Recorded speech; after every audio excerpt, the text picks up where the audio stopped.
This one is for the old timers, so to speak. Anyone who grew up listening to music in the early 2000s, so 90s babies, 80s babies, anyone in that particular range.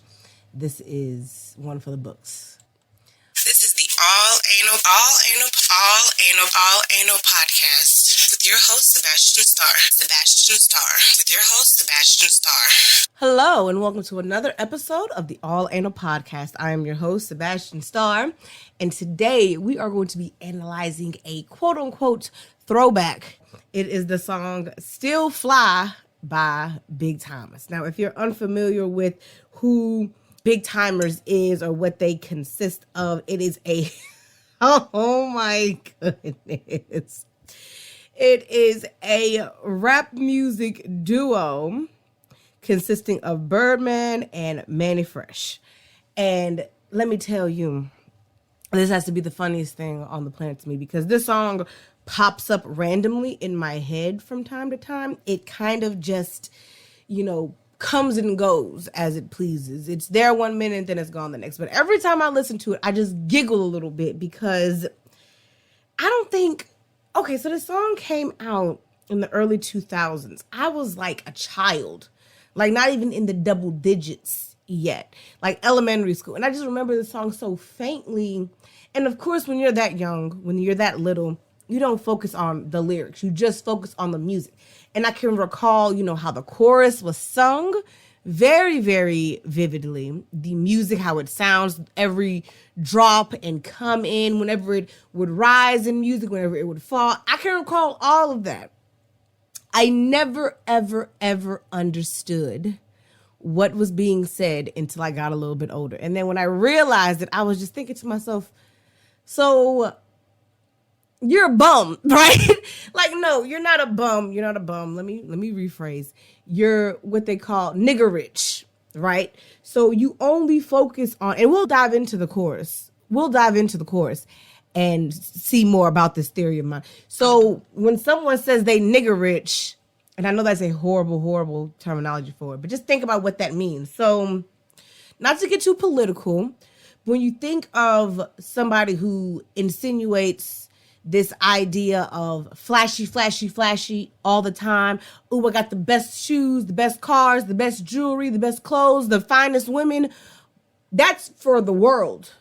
That's the kind of thing that would translate now into trolling or posting, not trolling necessarily, but that would equate now to being the type of person that, will go to these really fancy restaurants and just take pictures of the food, or, you'll have several Gucci bags, Louis bags, Fendi bags, purses, Prada, Balenciaga, whatever hyped up name brand thing that's trending right now. You'll have a shit ton of those and you'll post pictures of you with the bags or, on Instagram or something like that. Or you'll have like these designer shoes and suits and clothes and jewelry. But the reality is your living situation is trash. You're probably living in a lousy ass apartment or a dirty ass motel or someplace real junked up like that. None of the stuff that you have, you actually physically own. It's just for the gram, so to speak. I'm not really into this new age terminology or anything like that, but you know what I'm trying to say. Or you will just be posted up with someone else because they have all of that stuff. And you don't really care about that person on a personal level. You're just there to look good for the photos. So in the 2022 terminology, that's what this chorus at least kind of equates to. And like I said, we'll dive into the chorus a bit more. We'll understand more about it lyrically. And I never pay attention to what's being said anywhere else. But then again, that's what this analysis is for. It's just the chorus always kind of, when I really listen to it, it's just like, damn, dude, you really doing all this just so motherfuckers will give you some attention and be like, look at me, like you're doing it for attention. That's really what it boils down to.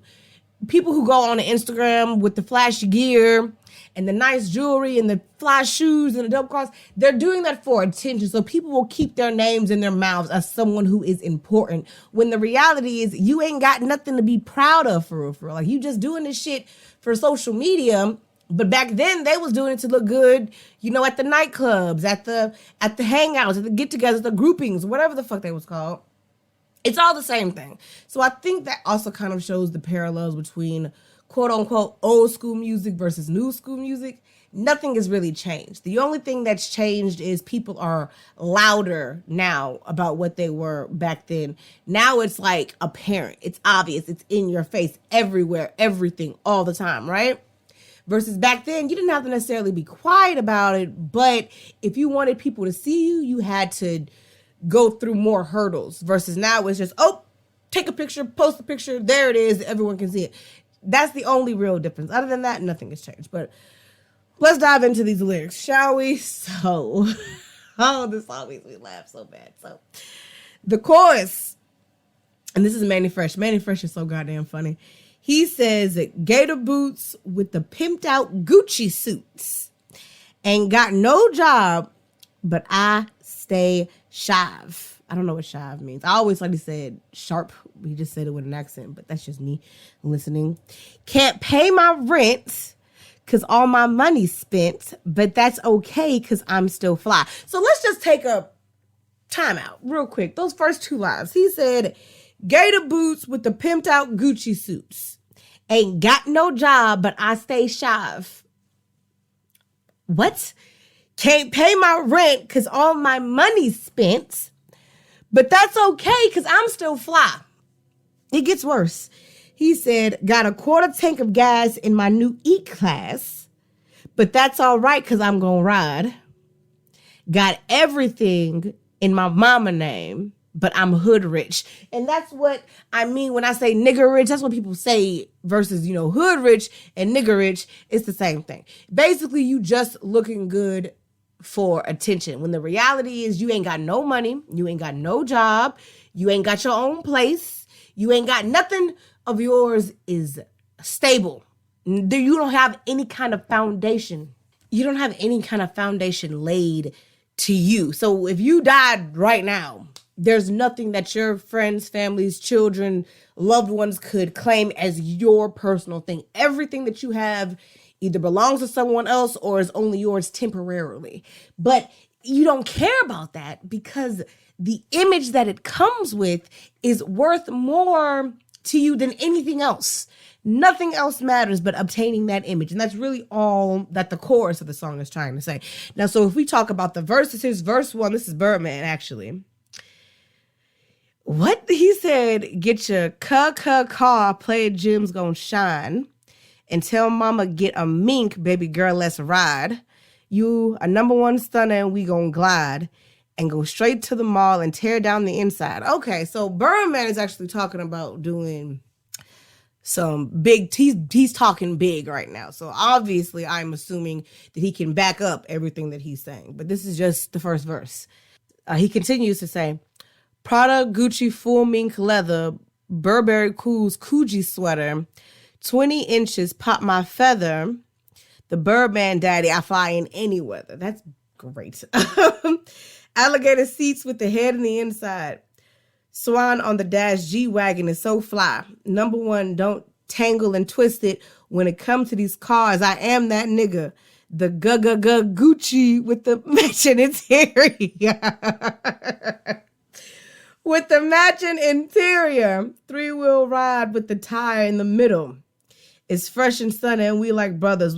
We shine like paint, daddy. It's our summer. So he's more talking about maintaining that image, but at least he has the credentials to back it up. He's not going around showing off, ooh, look at my fancy car, look at my fancy clothes. And then he sees a girl and he's not going to just be like, you see all I got, come holler at me. No, he's like, we finna go to the mall and we finna buy it out. We finna ride around. We finna have a good time. We finna chill, post up. I got my mans with me. You looking good. I'm looking good. We looking good. And we finna look good together. That's basically what that whole verse was boiled down to. And we get to the second verse, which is Manny Fresh again. And this nigga is still hilarious. He says, have you ever seen crocodile seats in the truck? Turn around and sit it down and let them bite you. He said, hold on.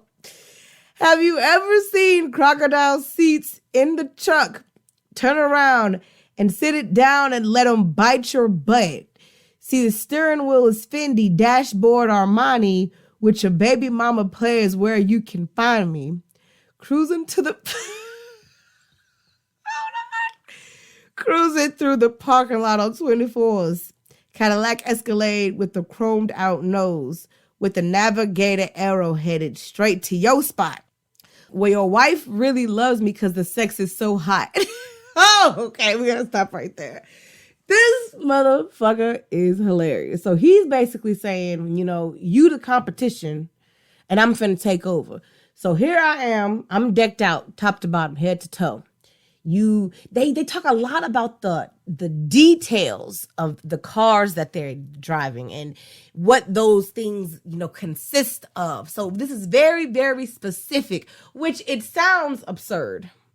They're painting a perfect picture of something that they view as valuable, luxurious, high class, impressive, flashy, fancy, all of that. But I'm thinking of it like, so you got a car, a Cadillac Escalade, to be specific, with a crocodile, like the seats are crocodile skin. The steering wheel is Fendi. The dashboard is Armani. So I'm assuming they did this a lot in the early 2000s where they would just press the logos on the stuff. So I'm assuming that's what that equates to. And then the audacity of, I'm on my way to your house to see your wife, your baby mama, your girlfriend, your whoever, because she would rather fuck with me than fuck with you. The level of audacity is gargantuan at this point. He continues, put the caddy up, start the 3-wheel Benz. So this is a different car. Hyper white lights, ultraviolet lens, Sumitomo tires, and they gotta be run flat. TV where the horn go. Boy, you can top. What? They're talking about car. I understand that, but it's like, what? TV where the horn go. Boy, you can top that. I'm gonna show you some shit. Rookie, press that button. The truck went and all of a sudden 415s didn't see no wires, and then we heard boom from the amplifiers. That's a speaker system. I'm sorry, that the TV where the horn go is what threw me off, but I understand it now. So you have your steering wheel in this particular car that has, for some reason, a screen on the center of the steering wheel. I digress. It doesn't make any sense. But these were the types of cars that these niggas was into back in this time frame. So it doesn't have to make sense to me. I'm not a car person. I don't understand the vernaculars and the ins and outs of the shit. But I don't need to. This part isn't for me. So that was the end of the second verse. We go back into the chorus again. Go into the third verse. It's both of them tag teaming, going back and forth. Birdman comes in. He says, let me slide in the bins with the fished out fins. Impala loud pipes, drinking the hen. It's the birdie man. I'll do it again. In a Cadillac truck, 24s with 10s. And then Manny Fresh comes in and says, oh, God. This part makes me laugh because the way he says it is funny. Looking at my Gucci, it's about that time. 6 bad broads flying in at 9. New Suburban truck with the porno showing. Up and down and up they going. This motherfucker said, we got some ladies coming in here soon. We got to head over to the airport, pick them up. The second we get them in the car, you already know what time it is. And it just gets worse from there. I believe this is Birdman here. Bodies on Roadsters, Lexus. You know what? That hard top Beamer, your mom. That's your truck. Okay. You like that car? Here are the keys. That's your car now. You take that with you. I'm coming up. The hood been lovely. New shoes on the whip and they wake up to bubbly. So, I'm not going to forget where I came from. I'm still, keeping in touch with my foundation, my humble beginnings. But as far as me right now, I'm on to bigger and better things. I'm trying to live the life that I knew I was destined to live, knew I was born to live, knew I would achieve greatness at some point. And now that I'm here, I'm not falling back, but I'm going to let y'all in on the secrets, or so to speak. I'm going to, give back when I can. But at the end of the day, I got to live my life the best way that I know how. Right? And then Manny Fresh. Oh, my God. 430 Lex with the convertible top. And the rims keep spinning every time I stop. Got a Superman biz that I scored from Shaq with the old school caddy with the diamond in the back. And then the chorus repeats one more time. So Manny Fresh is really just talking about all of the cars he's acquired. Well, both of them are. Both of them are just talking about all the cars they acquired and the lifestyle that they're currently living. Now, even though Manny Fresh is talking about that nigger rich lifestyle where you're just flashy, but you really ain't got nothing to show for it foundation-wise, Birdman is like, no, I got foundation. I got the money. I can back up. I can walk the walk and talk the talk, you know? So eventually it kind of loops back into the fantasy world that they're playing out. And during this time period, that's all that niggas wanted to do was live out that fantasy. They wanted the big fancy cars, the nice clothes, the jewelries, girls everywhere, but they never ever mentioned anything beyond that. You don't hear, at least in this song, you don't hear them talking about their luxury houses, being in the studio, traveling the world, going to different countries, meeting all of these new exciting people, learning, more about themselves and being more culturally diverse. None of that happens in this particular song. Now, there is another song by Big Tymers that does talk about all of those things. But for this particular song, it's just about the fantasy, the idea that this is what I want, this is what I'm going to make people believe that I have. Nowhere does it hint at how I'm going to get it. Where do I go? How do I find it? What do I need to do? It's just gimme. I have. Not this is what I had to do to get here, but this is what I have for you to witness, bear witness to, for you to see. And this is how I'm living my life. So it's a bit backwards, because I feel like at least rappers nowadays, when they talking all this flashy shit, they're doing that while being humbled at the fact that they started off from the bottom. You know what I mean? They started off at the lowest of the low, doing crumb work, doing, beggar work, doing trash work, doing junkie work.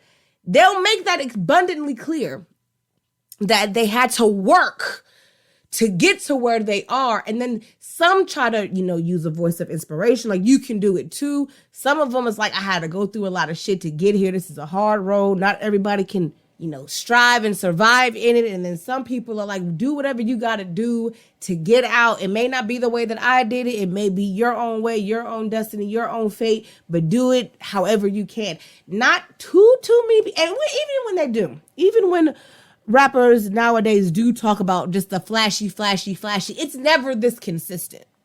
This song is very consistent. They're telling you exactly what they got in vivid detail and what they're going to do with it. Now, again, they ain't talking about houses and properties and businesses and companies. They're just talking about cars. But they're telling you exactly what kind of car it is, what it looks like inside and out, where they're going to go, and what they're going to do in it. But nowadays, when niggas talk about having a whole lot of money, it just jumped from, I got this. And it's just like, it's inconsistent as hell. There's so much that you can cram into music now that back then, I don't think anyone would have even thought, I need to get everything. Like, no, it's very, very consistent. Now, depending on how well this episode does, will determine whether or not I do another Big Tymers song that features a lot of the things in this episode that I'm speaking on. So we'll see how this one does, and then we'll go from there.